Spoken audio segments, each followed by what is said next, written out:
আজ রবীন্দ্র জয়ন্তী উপলক্ষে আমি তাঁরই লেখা এক কবিতা আবৃত্তি করব।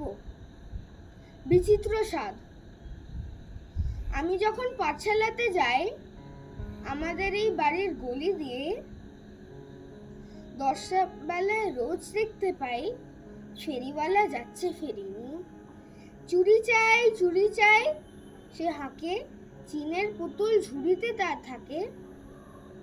যায় সে চলে যে পথে তার খুশি, যখন খুশি খায় সে বাড়ি গিয়ে। 10টা বাজে, 10:30 বাজে, নাইকো তারা হয় বা পাছে দেরি, ইচ্ছে করে সেলেট ফেলে দিয়ে অমনি করে বেড়াই নিয়ে ফেরি। আমি যখন হাতে মেখে কালি ঘরে ফিরি 4:30 বাজে, কোদাল দিয়ে মাটি কোপায় মারি বাবুদের ওই ফুল বাগানের মাঝে। কেউ তো তারে মানা নাহি করে, কোদাল পাছে পড়ে পায়ের পরে। গায়ে মাথায় লাগছে কত ধুলো, কেউ তো এসে বকে না তার কাজে। মা তারে তো পরায় না সাফ জামা,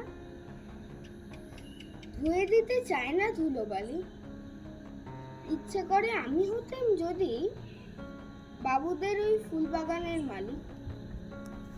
একটু বেশি রাত না হতে হতে মা আমারে ঘুম পাড়াতে চায়। জানলা দিয়ে দেখি সেই পথে পাগড়ি পরে পাহাড়াওয়ালা যায়। আধার গলি লোক বেশি না চলে, গ্যাসের আলো মিটমিটিয়ে চলে। লণ্ঠনটি ঝুলিয়ে নিয়ে হাতে দাঁড়িয়ে থাকে বাড়ির দরজায়। রাত হয়ে যায় 10টা 11টা, কেউ তো কিছু বলে না তার লাগি। ইচ্ছে করে পাহাড়াওয়ালা হয়ে গলির ধারে আপন মনে জাগি। নমস্কার।